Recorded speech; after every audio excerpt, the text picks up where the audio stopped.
It's crowded already. In the late 60s, a friend of mine told me, you see those two people? You would never think of it, but they are among the biggest collectors of new art in New York. How are you? You made it. Yeah, nice to see you, Douglas. How are you? Hey, Herb. Extraordinary show. Oh, good. Oh, good, good. He's using some colors I've never seen him use before, but he kept his identity. So they're a nice variation of his work. I think this is a wonderful, glorious show. What do you say? I agree. I think it's one of his best. Herb and Dorothy's passion for art was equal to the passion that artists have for art. Well, they're just beautiful, that's all. And beauty is enjoyable. Even women. I've never in my 40 years in museum work in this country met anyone with the kind of income level the Vogels had, putting together a collection of that dimension and that comprehensiveness and of that quality. It's really, it's an astounding phenomenon.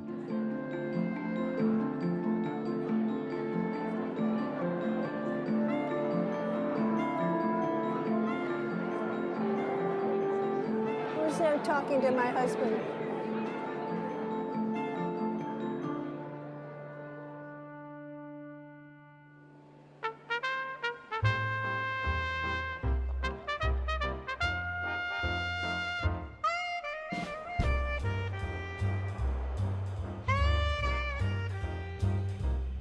We met in New York City in 1960. In those days, you got I think the Post on Fridays, and you found out what dances and what social events there were for the weekend. And they didn't have these single bars in those days. That summer, I went to a dance. Oh, it was at the Statler Hotel, I think. And Herbie was there, and he came up to me and he said, I remember you from last week. But she was with someone, and I didn't go over to it.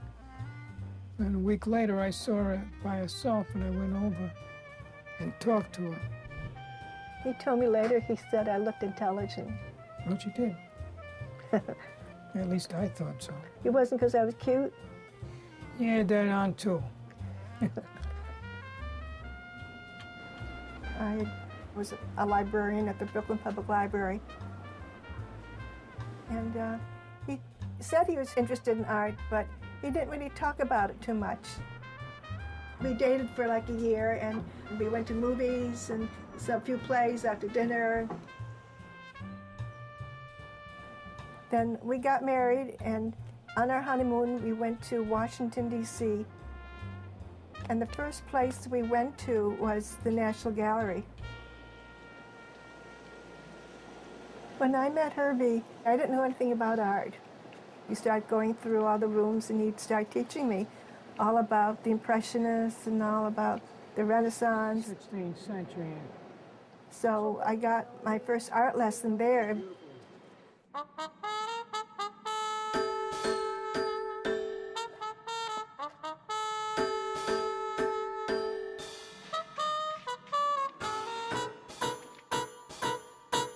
When I began to associate with artists, the Cedar Tavern was an extraordinary place for the artists to let their knowledge and anger out at the same time. And the major figures like Pollock and Bonnet Newman would come in very late. There were maybe 3 abstract expressionists. And they'd drink and argue and fight all night long. I had to go to work. So I left, 11 o'clock, 12 o'clock. I worked all night in the post office from 12 to 8. And I would go home and get 3-4 hours sleep. Then I would start my day. I went to the Institute of Fine Arts. I studied American art, European art, Chinese art, Japanese, Asian, and I must say, it was fantastic. I think Friday nights Herbie was painting. He's taking courses at NYU. So in order to get more involved of his interest, I started taking courses in drawing and in painting. And I wanted to become an artist too. And in fact, I put all the works on our walls as either his work or my work. And I think a lot of people like mine better. I shouldn't say that. They did. It was better. I was like hard edge, and he was more expressionist.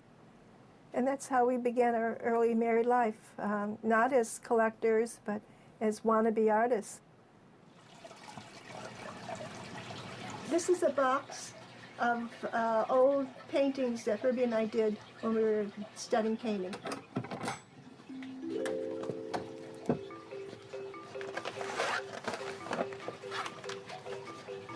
This is Herbie's. It's Herbie's. Herbie, don't you want to look at these? Where is yours? Maybe we didn't save any amount. Doesn't look that way. Oh, this is nice. Like, see? I want to take a picture of it. Archie, you came out to see. I actually wanted to see all the fun.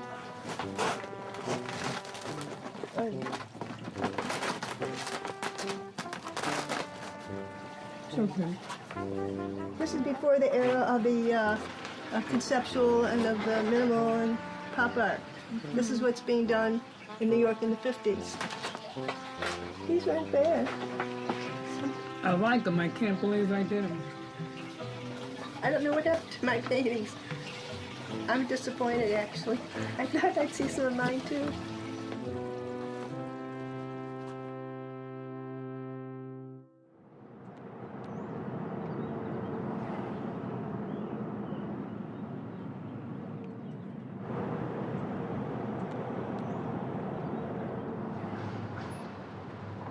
Thank you very much. Thank you. She'll take care of it. Good morning.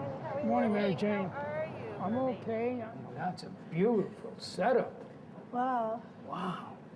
It's an exhibition by itself. If you see Herbert and Dorothy in action, they look. Have you ever been to Amsterdam? No, I haven't. Well, the maps, this is what the maps look like. And He then- comes in and he points at the art like a hound. He's like those dogs that dig underneath for truffles or the treasure they're looking for. And his eyes become intense. Because that's where we're staying. And so it became like a souvenir of our trip to Amsterdam. So, were these spots, the corners, points, any particular Yeah, well, places yeah. that you went? I've never seen it in this position. I think it just ended up that way, but it can go. No, I have to remember getting it this way. Well, when we get I'm not used to seeing it this way. This makes it look more contemporary.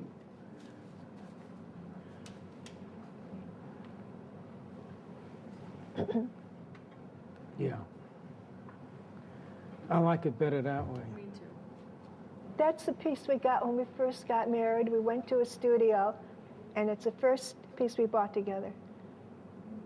He told us, and I believe this, he said, Herb and Dorothy, this piece is as good as any other piece I've ever done, up until that day, which was early. But since then, I haven't seen many more pieces that are better. And it's very hard to do a small piece that looks like a big piece, and this is one of them. We started to buy artworks slowly, and then we started to take down our works down from the walls and starting putting up other artists' works up. And then one day we looked around, we saw we had a little grouping of other artists' works, and we thought they were better than we were, so we gave it up. But it certainly was very natural for me to do that. I didn't even feel a transition. Just stop painting, and we'd buy a younger artist at that time. Or artists our age. Or artists our age, At whatever. that time, they were young, and now they're not Well, so they young. were younger. Not younger than us. Well, Maybe than you. anybody was younger than me.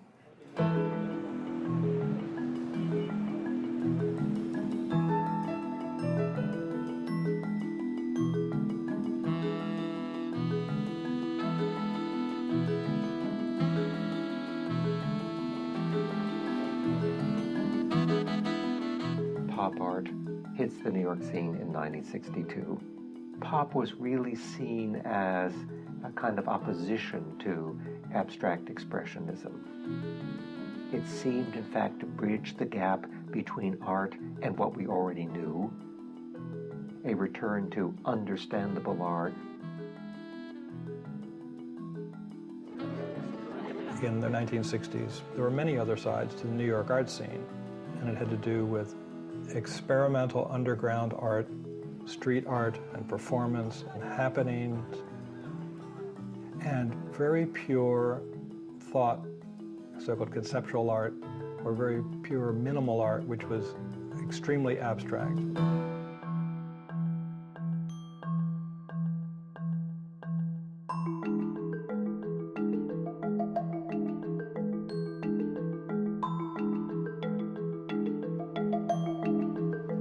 I knew something was new. I didn't know how good it was or how bad it was.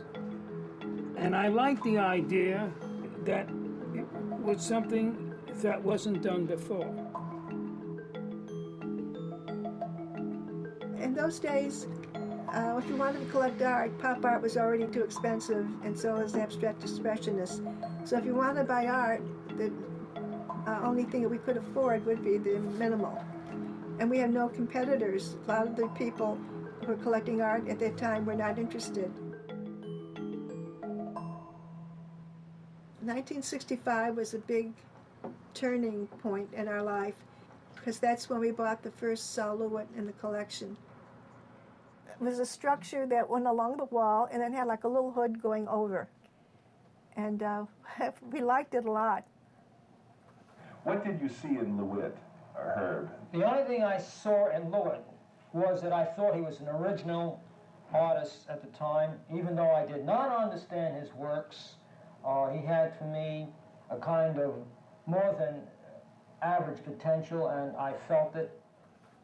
We kept up with Saul, and he started to do his more mature work, which was a lot of white and black, more modular. And he said, you know, I'd rather you have one of those than what we had. And he asked, would we mind changing it? And of course, we were inexperienced in collecting, so we said yes. If we were smarter, we would have kept that piece and bought another. So he had done a piece. It was a black structure, like 8 feet tall, and we loved the piece, and so we said, like that. So he came down, he took away the old one, and we got this new piece. But they couldn't stand it up because it was 8 feet and the ceiling was 8 feet. And again, we were stupid. We should have kept it because someday we could show it properly. But we said, no, we wanted to be able to show it. So he took it away again, and we brought back one that was horizontal, and that's how we got the first modular piece. And that sort of set the tone for the collection. From then we started concentrating on more minimal, and then a little bit later, conceptual art.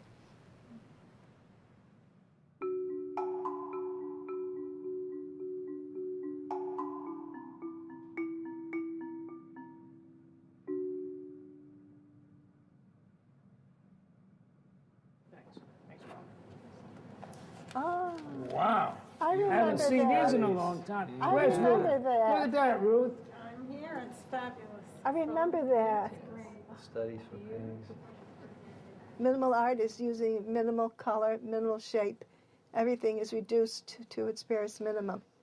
Like, for instance, Bob Mangold uses exquisite colors and he uses very plain geometric shapes, and he draws on them sometimes with pencil. I think these are very much sought after. Oh, too. yeah, the Carl Andre copper piece.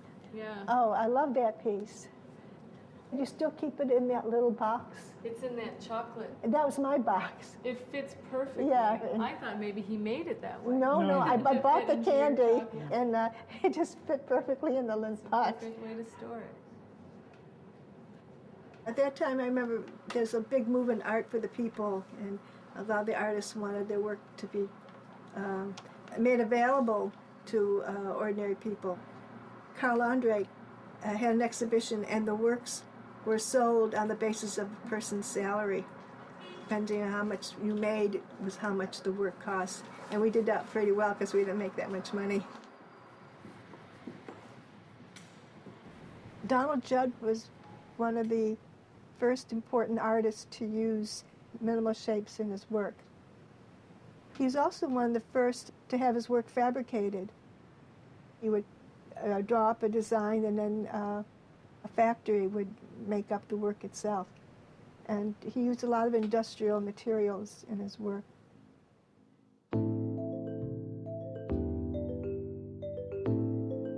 I came to New York from Italy and started living in the region of New York known as Soho and Tribeca. It was studios of artists who just had a cheap rent. And at the time, it was exciting for me to sell anything to anyone. So I think the two first people who came to my studio were the Vogels. They offered to buy some pieces, and I was very happy. It was probably one of the sole sales in my whole 6 months or something. There wasn't a market. There wasn't a market for what most of us were doing.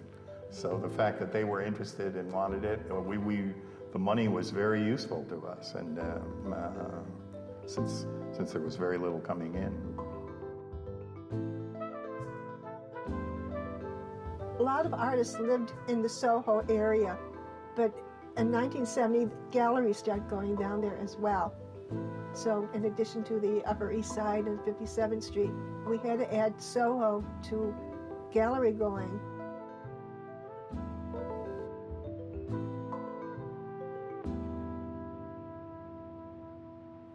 We lived on my salary. I paid the rent, I paid the electric bill, I paid for the phone and all that. And then with Herbie's salary, we buy the art. The only rules we had were they had to be affordable, and we had to be able to fit it in our apartment. But other than that, we had no restrictions on what we bought. We didn't say it had to be a certain size, a certain medium, by a certain type of person. We just bought what we liked. Don't call this a ghost painting. Would you? I guess so. I met Herb and Dorothy 35 years ago when they came to look at the work of a friend of mine, LeWitt, and he introduced me to them. This is called Ghost Moon. I told you it was a ghost painting. Didn't I say the word ghost? Yes, you did. You did? Yes, I did. I paint a lot of ghosts. This is a lot of ghost at the Museum of Modern Art now. There's a ghost? At the Museum of Modern Art. A real ghost, Yeah. not a painting. No, a real ghost. From someone who died at the Dorset Hotel, which is right next door. Has decided to haunt the Museum of Modern Art? That's right. Some of the guides have already cited this ghost. But in the beginning, they collected only drawings. They looked at every one before they decided on the right one for them. And because they had a very low income on a low budget for buying, they paid it off over a long period of time. Every month, a little bit of money. But because they have this voracious appetite, they were always very far behind. I didn't keep very good books. Dorothy keeps very good books. As soon as Herb acquired something, she'd say, how much is those drawings going to cost us? And I would give her the price, and she would subtract 200 and add the amount. So the bill keeps getting higher and higher. They were buying art for $100, $50. And you'd sell them work for nothing, not only because they were cute and funny and passionate and enthusiastic when no one was interested in what we were doing, but also because they came cash in hand. Herbie and Dorothy would go into these areas that could be fairly rough. And that was always pretty amazing because there wouldn't be a buzzer. There wouldn't be anything. So they'd have to yell up, and they'd yell up, Lynda! Lynda! Like this, and, you know, I'd come running down. Herbie liked to get whatever he thought was the best, and he wanted your opinion. And he would always like to get more than one. So, so the more for the money, the best for the money. And if he couldn't carry it and take it home on the subway or in a taxi, he didn't want it. You know, it was just that simple.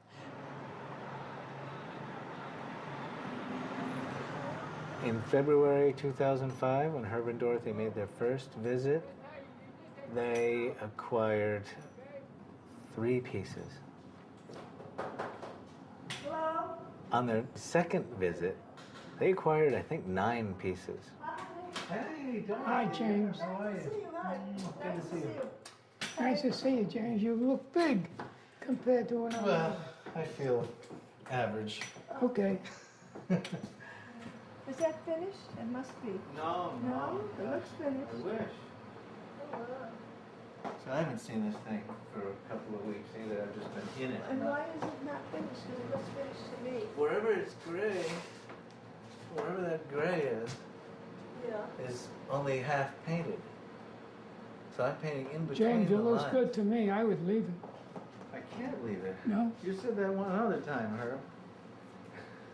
I like it when you say He's that, but afraid you'll mess it up. I'm not going to mess it up. No, I don't. Has a lot of movement in it. Oh, yeah. Very fluid. It's a great painting. In fact, I wouldn't touch it. It's, to me, it's fine. Glad you like it. I hope you like it when I, after I overwork it. Oh, well. What distinguished them from other collectors on one level was that they really wanted to see everything.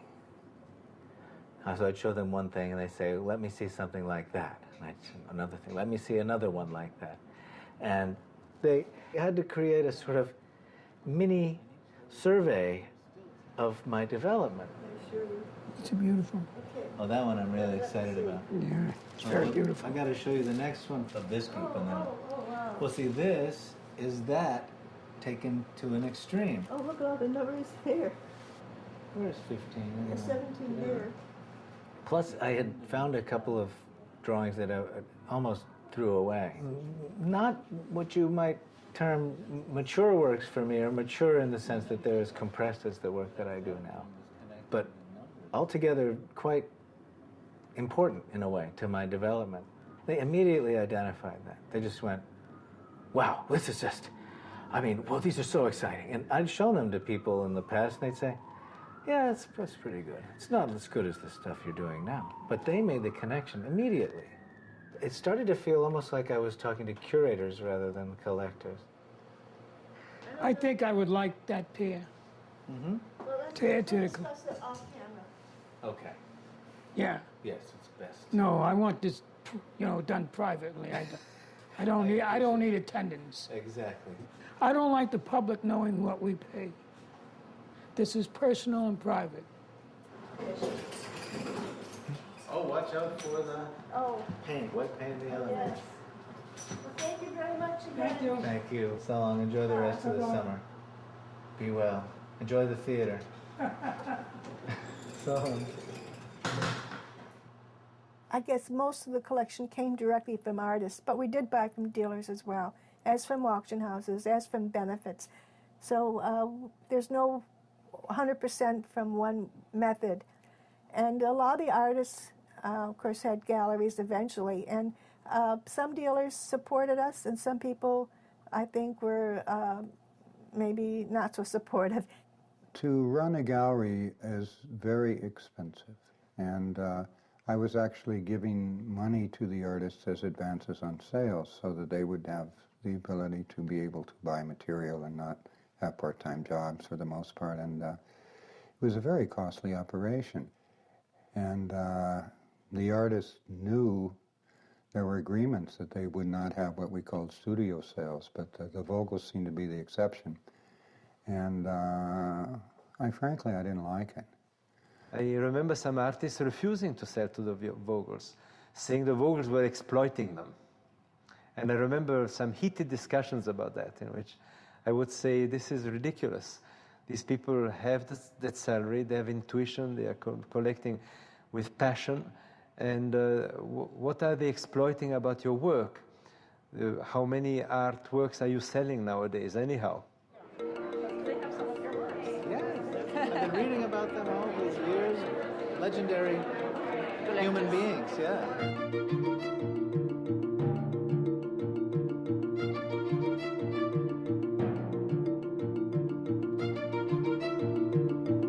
We did it night and day. We came home from work, and a lot of times we didn't go right home. We went to a gallery opening, or we went to a studio. So we went out about every night. How are you? Haven't seen you in a long, long time.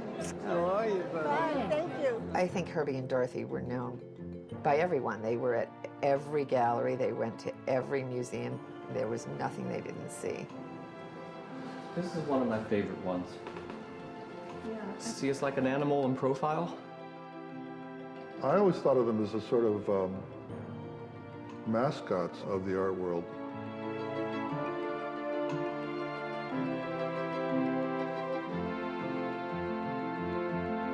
The art world was their habitat.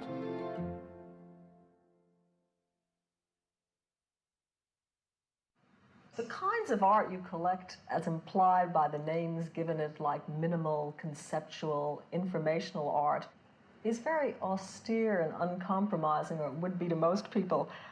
You described it, Herb, as tough art, which I think is a perfect description. What kind of pleasure does it give you to live with? I don't know, but these things you have to live with, and the more you live with it, the more you see it, it grows on you. It's something that you don't like right at first. They like the most unlikable work, the most difficult, the least decorative, the most rigorous. It used to amuse me a great deal when I used to look at some of the collection they had at that time, in which I wondered, is that part of the wall, or is that the painting, or what is it, you know? That's a piece, a wire piece that you can only see here by Richard Tuttle. He traced the wire where the pencil line is, and then the wire fell to its own gravity. And because he has to put the pencil line on himself, once it's taken down, it's destroyed. So it's a temporary piece. I remember going to Dorothy's apartment when they started to collect their art. And when I walked in, and they were going to chop my head off, because on the wall over there they had 2 framed pieces of art, but they were all white with a frame, and me with my big mouth said, geez, that looks like a polar bear walking in the snow.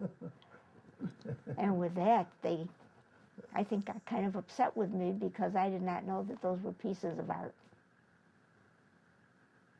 She did have a rug on her floor. It was a rubber, looked like a piece of rubber with all pretty colors. And I accidentally put my foot on it. And they yelled at me because that was a piece of art, which I did not know. The first time they came to my studio, I had a number of black and white paintings on the wall, and I had stuff just laying all over the place. In fact, the piece they bought was just lying on the floor. It was a souvenir of the process of making the painting. It was the photo maquette from which the painting Keith was made. This is a major painting of Keith. I mean, Yes. one of the Yes, early. yes. The fact that he framed the frame on the face to even further project you to see that face is very interesting.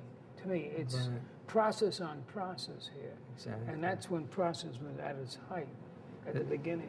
You're saying he sort of double frames well, for example, the image. this is even more, you know, this frame, but this frame really, with the numbers on there, really focuses. And the final painting, was it just from here to here? I don't suspect remember. it was, because it's Here. gridded off for transfer. They were very adventurous, and I don't think anybody had said they wanted anything like that, you know. I didn't even wrap it, you know, they took it under their arm. And I really didn't notice that a wad of masking tape was stuck to the front of the photograph.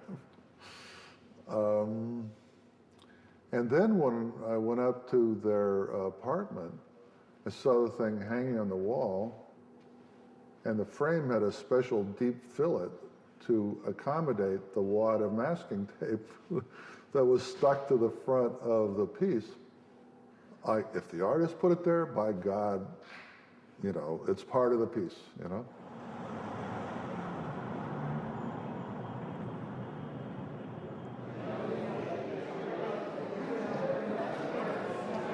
Wow. Beautiful painting. Most of us go through the world never seeing anything. Then you meet somebody like Herb and Dorothy who have eyes that see.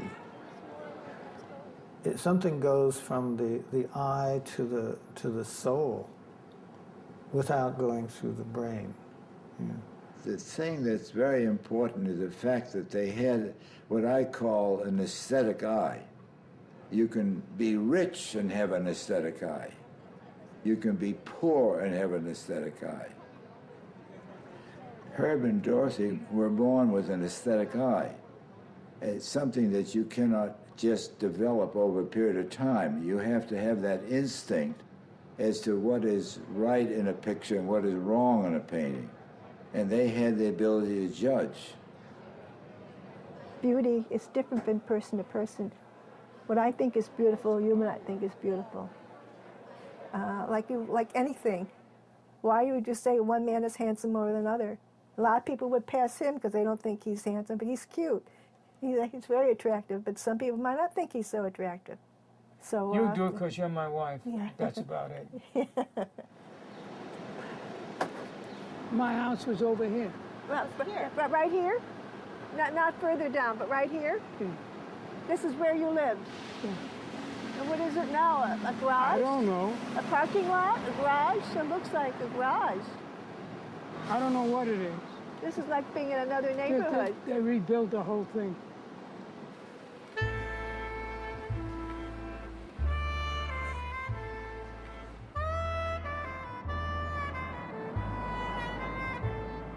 I was born in New York City, and I lived here all my life. My parents were both immigrants, I think Russia and Poland. In those days, it was survival or you don't make it. My father worked in the garment center. My mother was a housewife. They didn't teach me to be cultural or they taught me to be good. That's all they knew. And of course I do remember he caused my father a lot of grief. I don't know if Herbie's going to be happy with this. He was a zoot suitor, and my father thought that was horrible. The Cab Calloway look with the big hat and the feather, you know, with the peg pants and long chain. It really bothered my father that my brother was dressing in what he considered an outlandish way. And I think part of his rebellion was he never finished high school. I hated school. I hated people telling me what to do. I just hated it. I always was a very independent person, and still am. He spent a lot of time taking lots of art books out from the libraries and reading them. Whatever I did without rules of other people. I did it because I wanted to do it.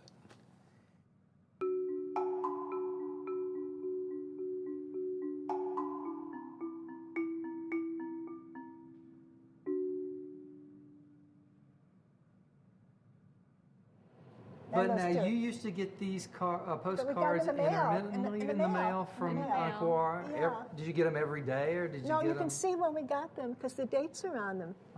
Well, he documented his life. Yeah. When he got up, who he saw, where he went. There is definitely planned. There's a system to it. And Well, that's the conceptual idea. Plan. The Vogels really responded to a form of art in which the idea behind the work of art became more important than the actual execution of the work. The critics were talking about minimal art. I really didn't like that term because I thought it was a misconception of what the art was, even though it looked simple. There were complexities. About that time, I was asked to do a piece for a magazine. One of the things I said was that a work of art didn't have to be made at all. It's part of a chain of mental process. Eventually, it has to find some form, and the form can be just words. Most of them are very simple. They're just lines, and they don't take any great amount of skill. So I think that if these instructions, say, are given to almost anyone, if they understood the language, they could do the work. Comparable to somebody playing a piece of music. Well, the notes are there. Anyone who can read notes can play the music, but it's different each time. wow. How long was this done? I don't remember, like 2 years ago? No, not quite a year Not ago. quite a year. Yeah. How was your experience making It it? was a lot of fun. The first mark on the wall was weird because Was you the don't hardest to you don't make. go putting pencil lines on walls. Right. And but then once you get started, you get carried away. Right. But it was fun. You want to see our solid wall drawing? It's right up here. Can you see? It is pencils, red, yellow, blue, and black pencil lines drawn at random to maximum density. And every person who does it, it comes out differently. Because my random and my feeling what is maximum density is different from someone else's. And then Sal came over and he said it was okay, or I guess he liked it, and so it was okay.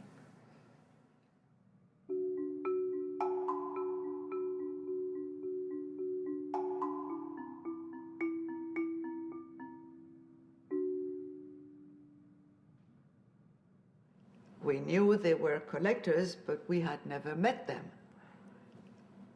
And of course, in 1971, we received a call from Dorothy and Herbert Vogel. I picked up the phone, and Christo was nearby, and I said, I put my hand on the phone. I said, Christo, it's the Vogels. We're going to pay the rent. They didn't know we barely can pay the rent ourselves. So we went down. Christo showed them works, and they asked the price. And when they heard the price, they said, oh my God, we come too late. We really couldn't afford to buy their work at that time, but it was around the time they were doing the Valley Curtain. And it was during the summertime, and they had a cat named Gladys. Going to Colorado, there was always problem to find cat sitters. And so we went to see the Vogels, and we said, would you like to have a free collage, preparatory work of the Valley Curtain? And I remember Herbie said, oh, no, we don't want it free. I said, well, it's not exactly free. And they knew we liked cats, so they said if we took care of their cat, Gladys, then they would give us a work of art. So we took care of their cat for the whole summer, and in return, they gave us a collage of the Valley Curtain. That's the first Christo work to enter in our collection. First and best. He really integrates that material well into Yes. it. You feel like you're there, and it actually looks like it turns out.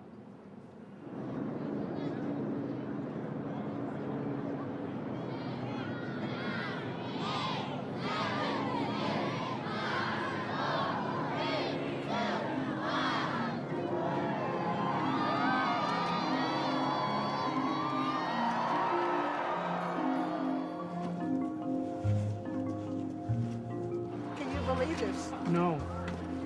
It's fantastic. I just feel like I'm in the middle of an artwork right now.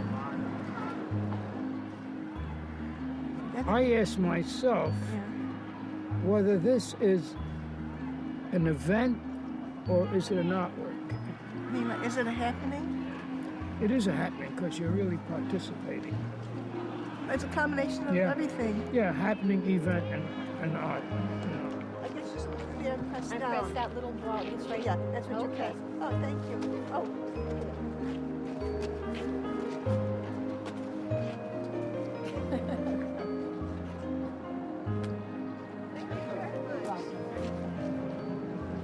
I'm very proud of the project and the Christos. They've been working on it for so many years. Their perseverance is better than mine. I always felt anybody can have these ideas, but to actually do it is Miracle. quite a miracle, yeah. What's nice that we didn't have to go to another city to see it. I'm glad we live in New York. Yeah, and it's free. Yeah.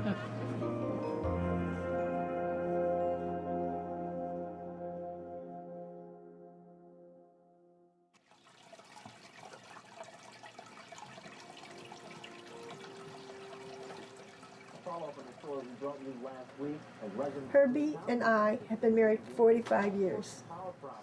And I think I can count on one hand the number of times we were apart. We've done about everything together, and that's the way we liked it. Unfortunately, we did not have children, but we had the artworks and we had a lot of cats. Is that enough? Yeah. And my husband has the turtles and the fish, and we have each other. Let's see what messages we've gotten. People are mysterious how I can do email without a computer.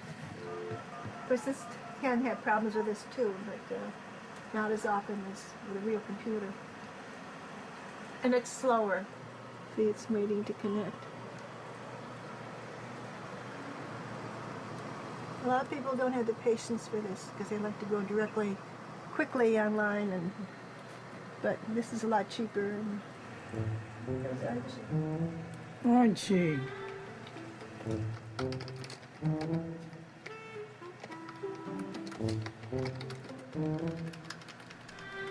Up.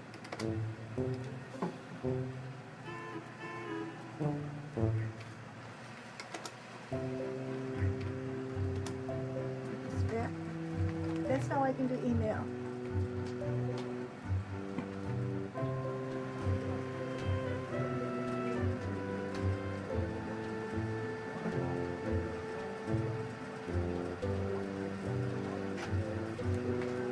So big it covers the whole table. You take up the whole table. You take up the whole table. Yes. Say something. What can you say?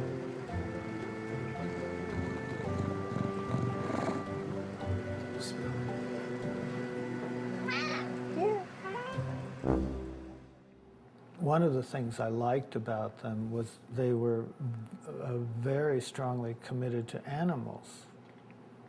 And I can't tell you why, but I think there's a remarkable relation between art and animals.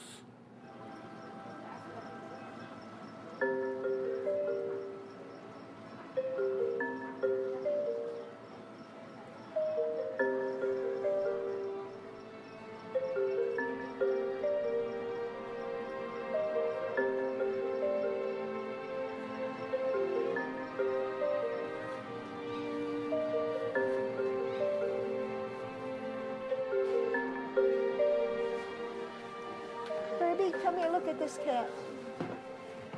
Isn't that cute? Yeah. Very sweet. It's a beautiful animal. Yeah.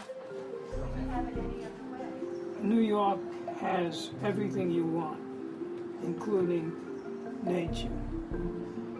City people feel that they're not close to it, but away from nature. And I didn't feel that. I like being in nature. I feel I'm part of it.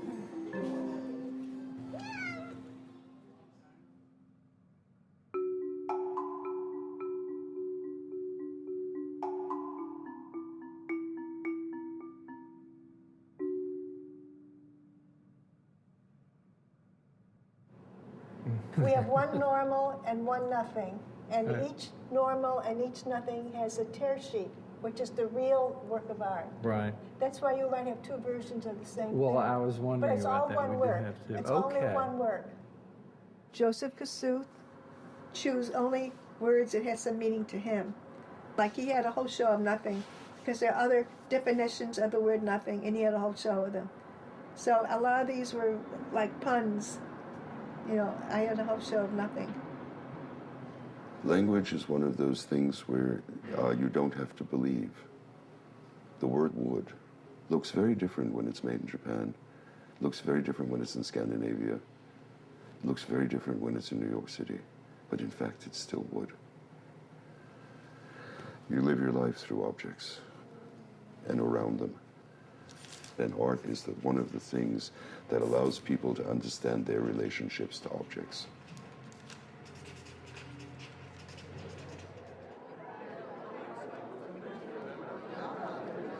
When I look at conceptual art, I look at it from a pure visual point of view. If it appeals to me visually, then I like it. If it doesn't, then I don't. It's as simple as that. Bob Berry, I like how the words look on the paper or on the wall. And it's not the meaning of the words, I think it's how the words look when they're used. Conceptual art uses the words as forms, not explaining the work of art, but art itself.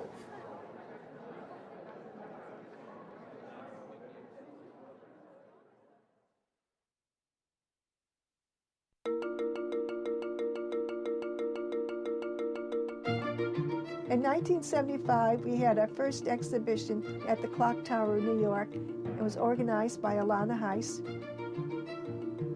We had around 40 works, one by 40 different artists.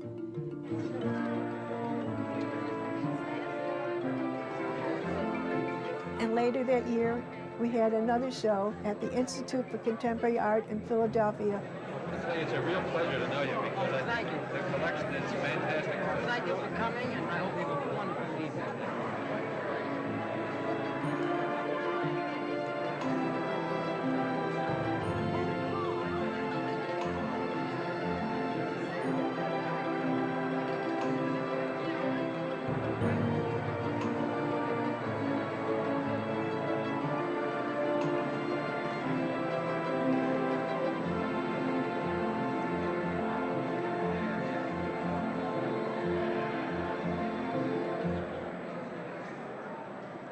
Dorothy was always more in the background and restrained, and took a position of thoughtfulness and a depth of thinking about the thing before she moved and so forth. Whereas Herb made an immediate jump. Like we used to go to galleries, and he saw something, and he got very excited and ran towards the painting. And I thought of it when I made my drawings, how he moved. Not the fact that he was just looking, but the fact that he was looking very intensely, and he was leaning over, and he was bent. And then the idea of Dorothy standing more vertically in a more staid position excited me, because you had the vertical against the horizontal, which made it a very interesting abstract idea. It looks just as fresh as ever. Extraordinary. For such a simple shape and color, it just moves and talks. If the working definition of minimalism is that you deal with basically symmetrical forms like cubes and so on, and you deal with very simple industrial materials, then Tuttle is a minimalist in another sense. He deals with eccentrically simple forms, and he deals with non-standard, usually perishable materials. He deals with paper directly stuck to the wall. He deals with little bits of rope or wire. He deals with the most fragile, ephemeral kinds of materials with which you can still make a legible form. People like big. It's easier to see. He has done with small works of art what people haven't done with very large works of art. Herb really understands the nature of the artist. You know, like what can that do? What is that nature? How is it best fulfilled in a created work? There are a couple drawings in here that I really like. I mean, that's the first one. That's not one. I kind of made some mistakes. Yeah, and then this is really the second one. I'm not sure to include this one or not. It's lovely. I made them in Aspen when I was installing the show there. It's a nice portable way of bringing your studio around with you. Yeah. To work in your hotel room or whatever. It is. By giving yourself the first hour of the day to actually do this kind of a work, you have a chance to do the function. There's a reject in here that I'd like to have. Oh yes, okay. They're not rejects, Herbie. Yeah, he said he didn't care for it. Yeah, It didn't be part of it, but I do want it. I want this. I saw your eye lit up when I went over that. Yeah, I want this one. Well, let me see what's going on there, because you could just tear it out and forget about it. No, I couldn't give you this because I'd have to give you the whole group because No, it's don't. inclusive. No, it's not. It's not part of it. It's not part of it. There's two in there that don't work. The rest. All right, I'm just going to tear them all out, see what happens. Yeah. Okay? Yeah. I kind of like the little book. Yeah, I do too, but then I can't find out what I need to find out. Yeah, see, so That's beautiful. yeah. Okay, and then oh wow, and then look at this. Yeah. Oh wow. Isn't that It's beautiful. beautiful? Yeah. Okay, so let's put your guy in there. We'll put him in there. Doesn't add anything. Yeah.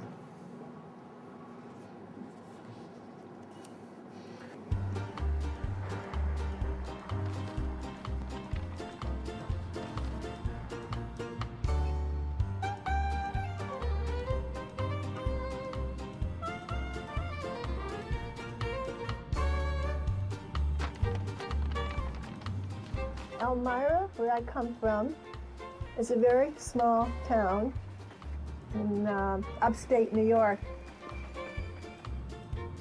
I always say it's a nice place to be born and grow up, and a nice place to die, but not in between.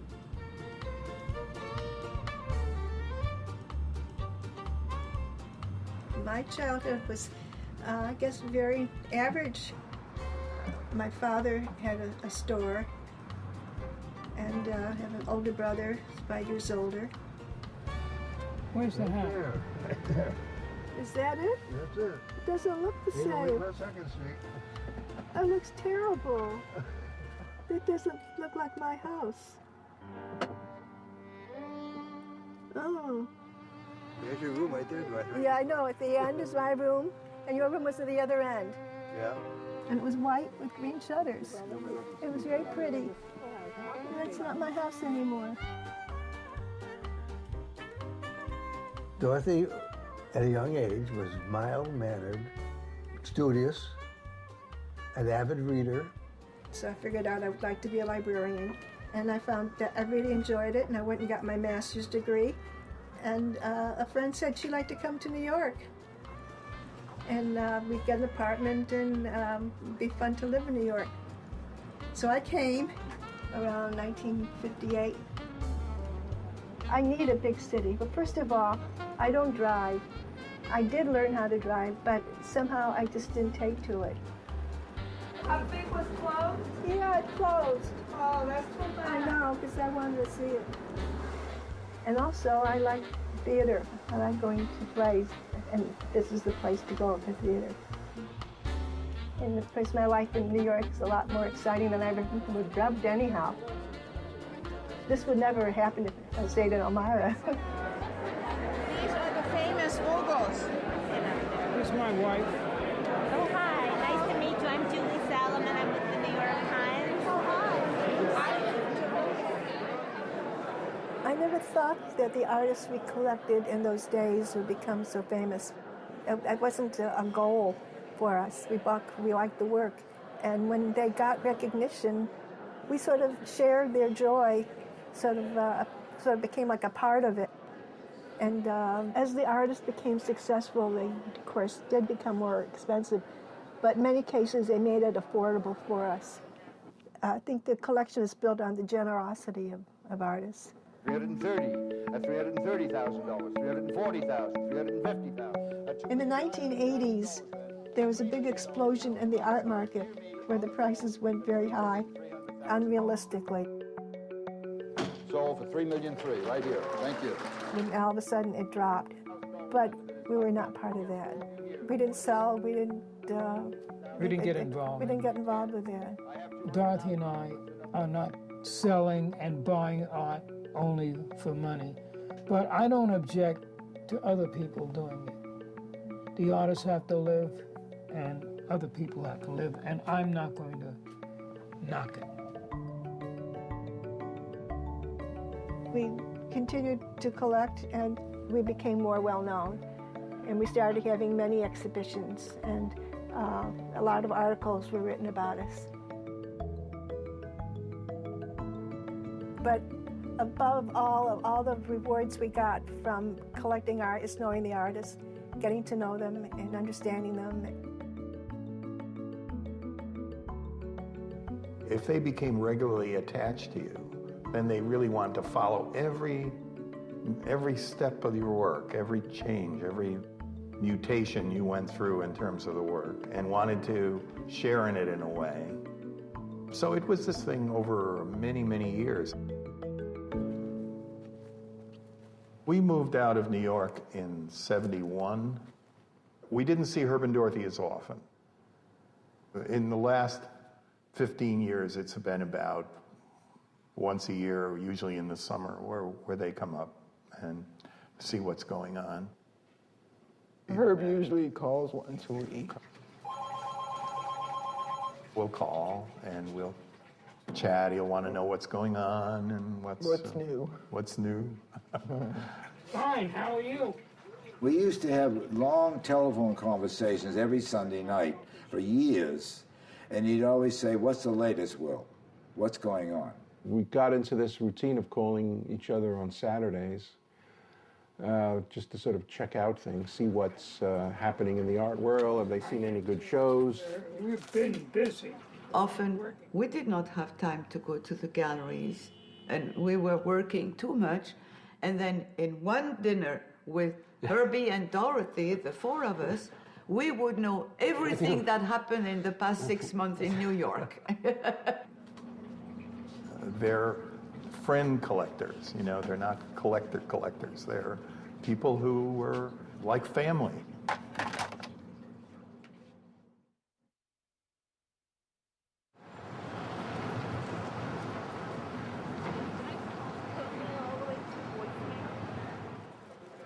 The post office was about sending mail to people. Almost every day I would work on these cases. And I learned to do it, whether I liked it or not, I did it. I realized that I had to earn a living. It's like coming back home. Over 30 years. So happy to see you. Thank you. So happy, you're still very healthy. Yeah. See? It's good. So coming back, you know, to take a look. DJ, are you being the FDR on 1980? No, I came in that's 84. I was gone. You remember him? Oh, you see, Libernati, remember you, Herbie? See? Joe Libernati. Joe. Oh my God, Joe. That's How are you, Herbie? You haven't, this is a long time. You see? I mean, you retired since 1980? It's that many years already. My gosh. Yes, Herbie. We knew Good. Herbie. Herbie I used to work do in this, the a lot of back. that sweeping. Herbie, you used to work in the back. He remembers that. Yes. Yeah. Isn't that great? You still have a friend. Yeah, there's still a few of us around. A lot of the guys are Amazing. gone. A lot of guys retired, and they've gone. But just a few of us left. I worked with hundreds and hundreds of people, and I never found anyone that I worked with that I can truly talk about art. And I don't think that it's my responsibility to force people to like what I like. He was a quiet, unassuming type of guy here, and it was very surprising. And I had a friend who was an artist at the time, and I remember mentioning, that I knew this Herbie Vogel, and he was, oh my God, if you could have him look at my work, this would be fantastic. And I was like, Herbie, Herbie at the post office, it's like just total shock, When I approached him about it, Herbie, is this you? And he was like, shh, keep this quiet. I don't want anybody to know about it, and so I left it. I respected, his wishes. And for over 30 years, they never knew anything about my art interest until it was in the papers and on television. I know I've been asked many, many times by many people, well, why don't you have this out or that? And I just say that, for me, it's in my head. I know it's there, and it gives me the greatest pleasure, whether I could see it or not, but just knowing it's there. You have a lot of books, and you don't read them every minute, and you know it's there. It's the same feeling. It's there, and it's yours.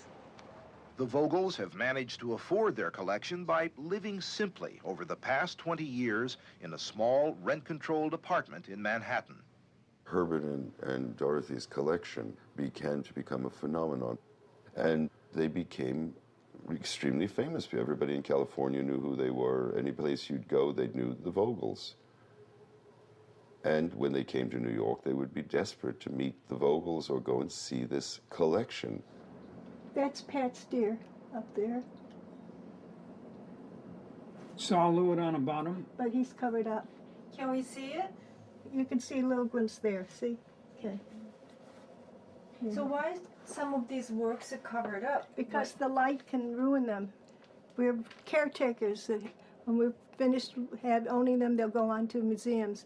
And so I don't want to have something that's faded away or destroyed. It's strong light here, which we need to live on, and it's very damaging to drawings. So therefore, we have to cover them up. No one else that I knew of was collecting in the same depth as the Vogels. These are all works by Richard Tuttle.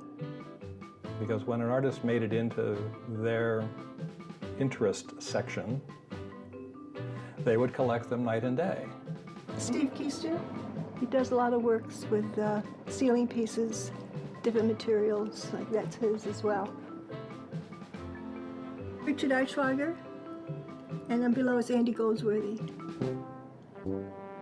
covered up, and on top is the solid. Makes it interesting when someone's covered up. Can we just take a quick peek? That's up to Herbie. I'll put it back on. That's up to Herbie. It's all up to him. You do it then. I'm not going to do it. You do it. I'm not going to touch it. It's Go too ahead, hard for you me. do it. No. It's too hard for me to do it. It isn't too hard. It is, and you do it. Oh boy, she's tough.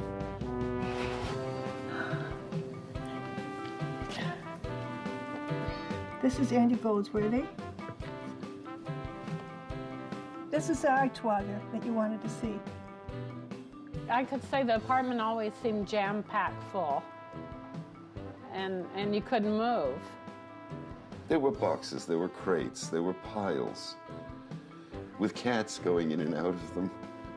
Everything is piled from top to bottom There were- into the beds. It's not. Works of art. Though you could not see the walls. Yeah.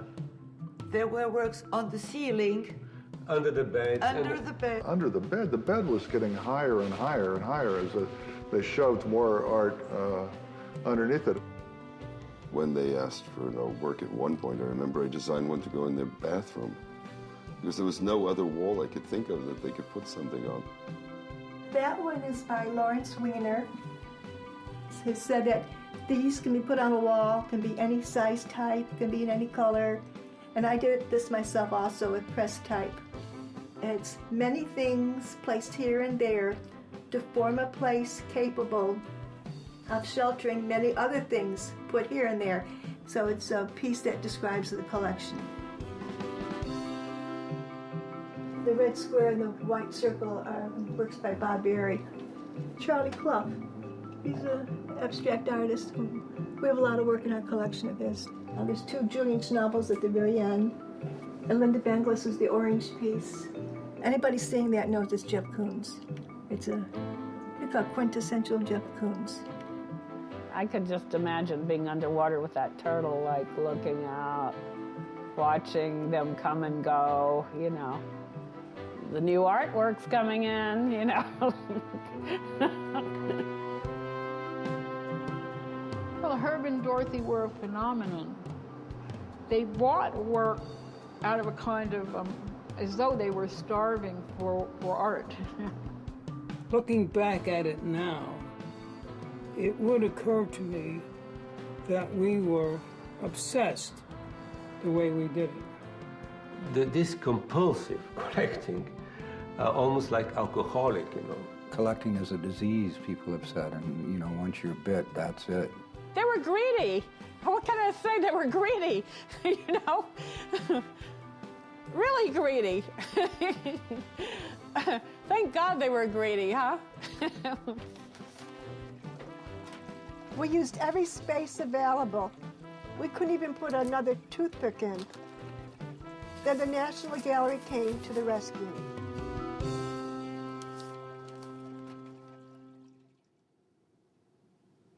I always thought the Vogel collection was something that could be seen, so I asked Herb and Dorothy if I could come see their collection. They said yes. I was stunned when they opened the door.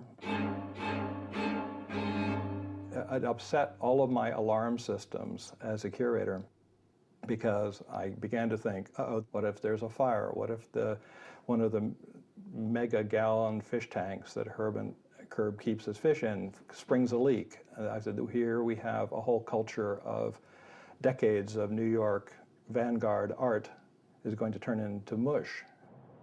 So I thought that maybe we could make a bid for the collection at the National Gallery. I didn't know against whom we were competing, so I had to ask. And they said, yes, all the museums want our collection, but there's always something wrong with it.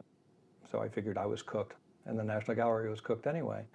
So there was nothing to lose by proposing that the National Gallery could join the list of people that would be turned down. We like the idea of giving works to the National Gallery because they do not deaccession or sell from their collection. It's in their charter. Once you give something to them, you know that it'll be staying with them. We like the idea that they're free, that anybody can go in there, and also because we both work for the government. I work for the city, and he worked for the federal government. We're giving it back to the people of the United States. But when they didn't say no, then it was, oops, how do we make it happen? His interest came at the time when I was retiring. And I guess when time came for me to get a computer and start inventorying the collection, I didn't really want to do it. I mean, I wanted to go out and have fun. I wanted to go out to the theater, and I don't want to sit home and put things in the computer. We decided to do the trucking to Washington where we could inventory, do the registration, do the photography, do the condition checks, figure out what was there. And that seemed simple enough. But this took weeks.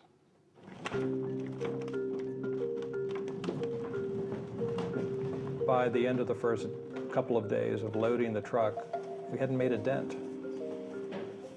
One of the shippers said that he had estimated that it would take a big 40-foot moving van and a half to move the entire collection. He said, I have never seen so much come out of an apartment so small, and we were up to giant moving van number 5. Just not a truck, this is a moving van. where you could put a whole house of furniture in it. This apartment was basically above critical mass. It was holding more works and more things in it than any apartment should ever be asked to do. And it just kept coming out. Registrars were going crazy. The shippers were going crazy. I'm sure the people in the building of Herb and Dorothy's building were going crazy because we were tying up the freight elevator.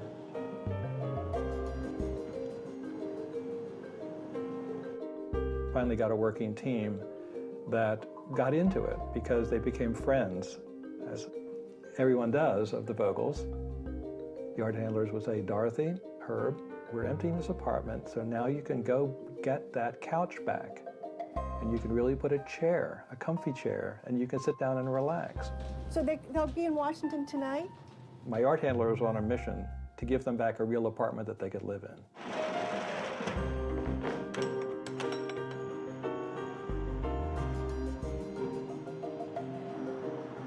And all of this was happening semi-secretly because it wasn't a done deal. This was only the preliminary to be able to describe for the collections committee, my colleague curators, the board of trustees, because this is a commitment of the National Gallery forever. But we were working for Herbie and Dorothy to do the best we could, to be good stewards of the art, even if we weren't sure that the National Gallery would accept this plan. And if this deal crashed and burned, that we would bring it all back. And I do remember an art handler saying to me, Jack, what happens if this doesn't work? And we do have to bring it all back. We could never get it all back into this apartment. We were living in fear of the fact that this was not a one-way street, but a two-way street, and we had to come back.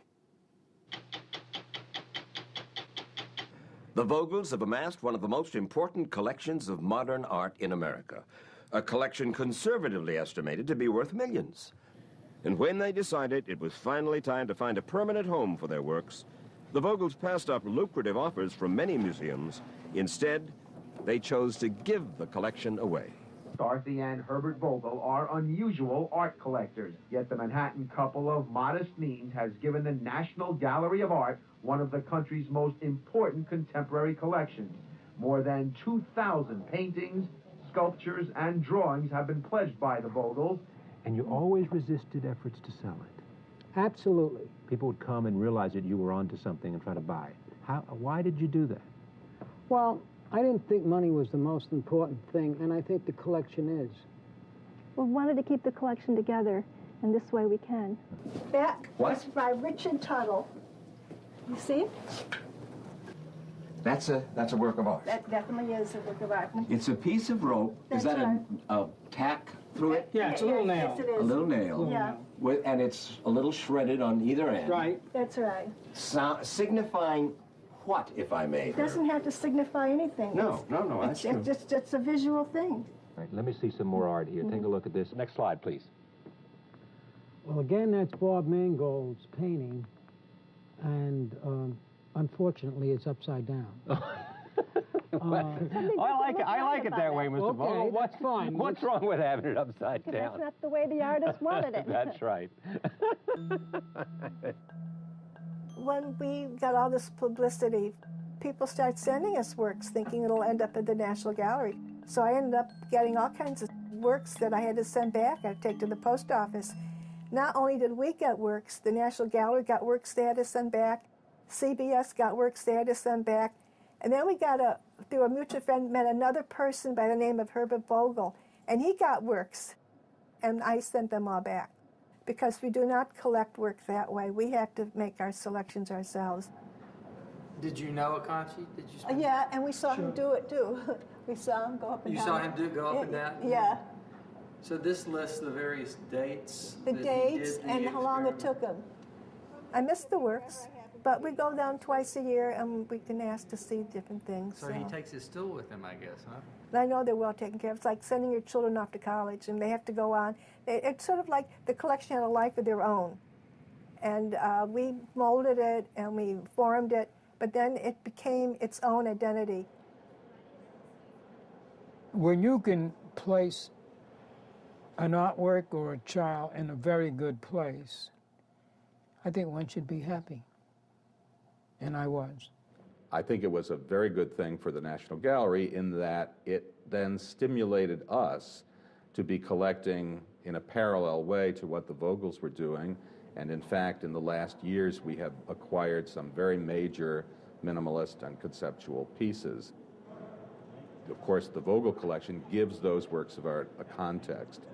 And I think that our reputation as an institution committed to art of our own time has certainly grown as a result of the catalyst of the Vogel collection coming here.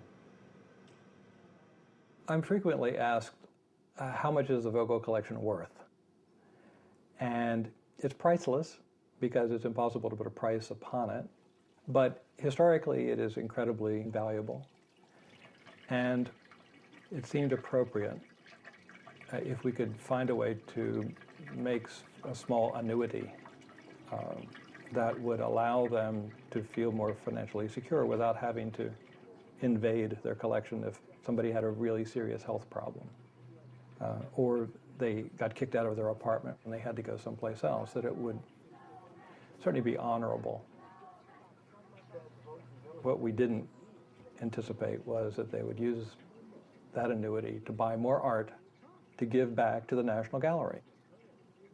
So they never did get the couch, they never did get the chair, they never did get the proper bookcase, they didn't get their apartment back. It just gave them an opportunity to refill their apartment. I mean, we would like to have seen them live the way we live, because they certainly could have afforded it. If, all they would have to do is sell one or two things. The thing about the Vogels is they had this code that nothing will ever be sold. They're never going to sell anything for profit. And even in troubled times, they stuck to it. They are making a work of art. It's a construction of work of art. To ask them to sell a piece of their collection would be like asking me now to cut off a square yard of his painting.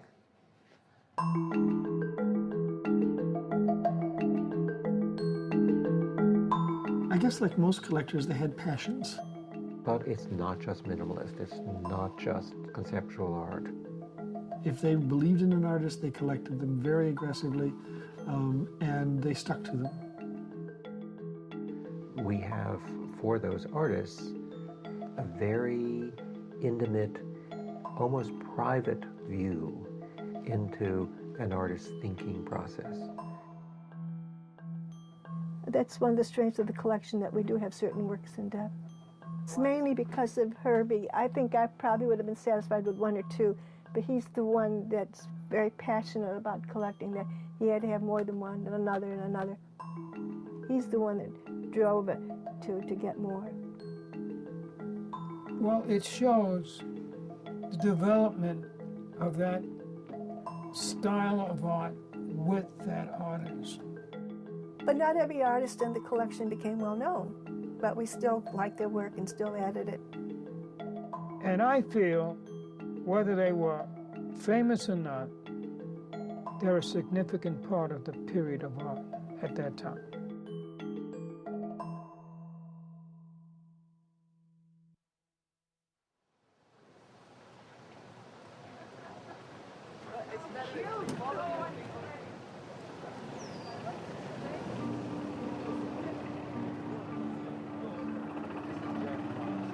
The interesting thing about the art world is that any number of other people could have accessed this world this way, but nobody else did. It's not the story anybody can collect art. That would be a bad story, because not everybody can. But people who do their homework, who invest fully in knowing and trying to understand the artists, especially if they do not understand them, and looking. You like to buy them 4 at a time, I remember. You mean 40 at a time? I think every culture needs a Vogels. Somebody who's more than willing to participate in the growing of a culture and does it as if they were just part of the street life. And Dorothy's advice about collecting is we buy what we like, what we can afford, and what can fit into our one-bedroom Manhattan apartment. They represent something that's very rare. The way they gave up, essentially, their lives for art. They lived only for art, loving the art and caring for it the way they did. I mean, you know, they're pure people. Yeah, that works. There are no collector in the world who would give their collection to a museum after they have sold their apartment on Park Avenue, their house in Aspen, their yacht, and are left with only food money. And that's the Vogels. There are no collectors in any country in the world who have given everything they have. What time is it, Dorothy? It's 20 after 5. Oh, we're in good time. We covered a lot of things in a short period of time. Not as much as we should. Not as much as we should? We formed the collection together, and I have to admit that my husband has the knowledge, and he was the driving force behind the collection. I honestly do not think that I could have built the collection without Dorothy. She's an essential part of the collection and an enormous stimulation to doing this. We blended our aesthetics, and that's what we got. And we had fun. We're still having fun. In a minute it stops being fun, we'll stop.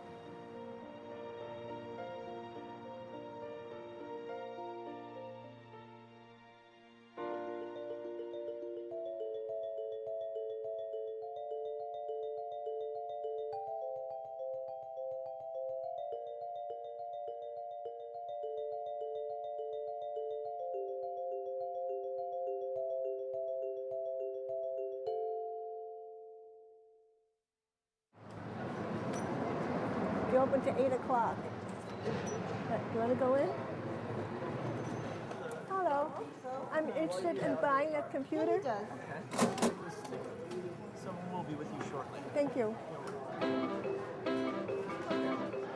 These are the MacBooks. Yes.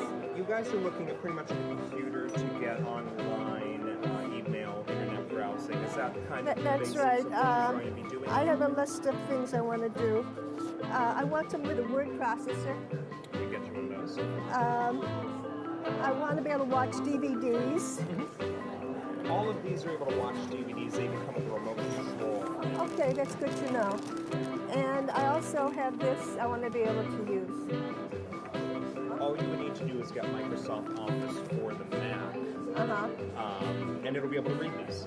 I see, yeah. And I was told I should get a wireless modem. I'm just going to be carrying it from one part of the apartment to the other. Sure. But I don't want to have a lot of wires and cables, yeah.